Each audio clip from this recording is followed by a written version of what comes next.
كتاب الله دستوري وخير الخلق أسوتنا.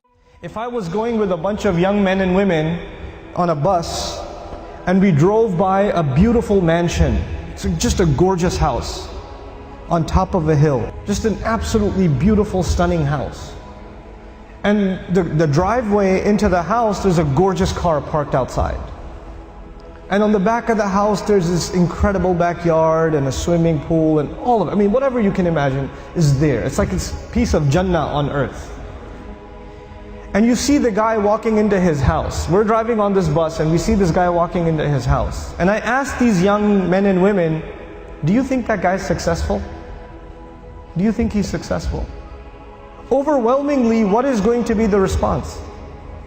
Yeah, that's pretty successful. And the guy, look at him. Look at what he's accomplished in life. That's a pretty successful person. Okay. When you take a picture of someone graduating from college, they're shaking hands with the president of the university, they're being handed their diploma, and somebody asks you, you think that's successful? What are people going to say? You know, it's going to be Muslims and non-Muslims. Everybody's going to say that that is a kind of what? Success. When somebody gets a job, is that a kind of success? Sure.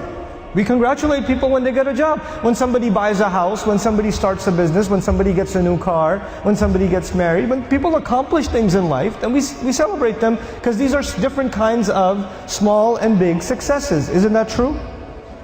So the bus keeps driving and we see a man, a homeless man, who's living in a cardboard box on the street. And he looks like he's wearing clothes from a couple of years. And you don't want to go close to him because of the smell.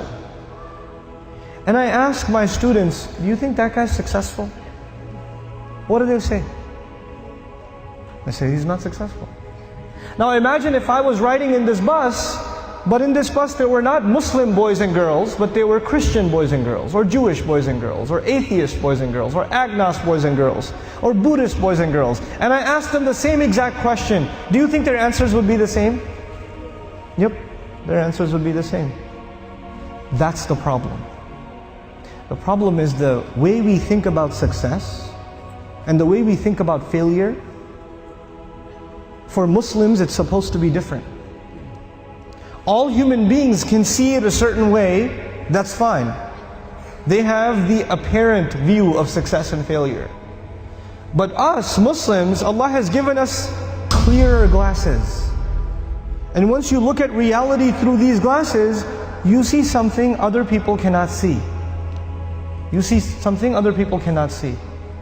So when you put those glasses on, then you start thinking about the Book of Allah and you realize that one of the most beautiful, captivating, magnificent homes that was ever built was the castle of Fir'aun.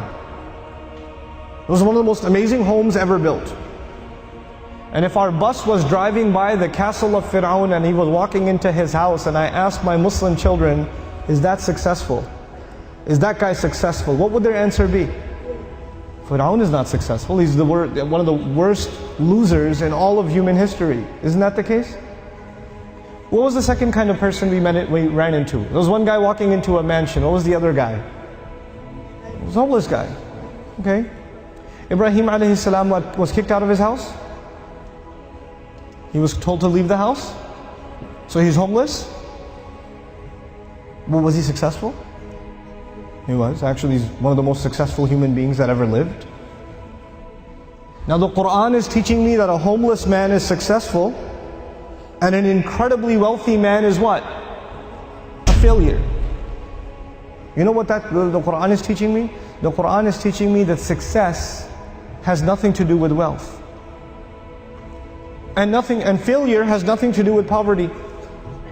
Success and failure are different concepts for us than they are for everybody else.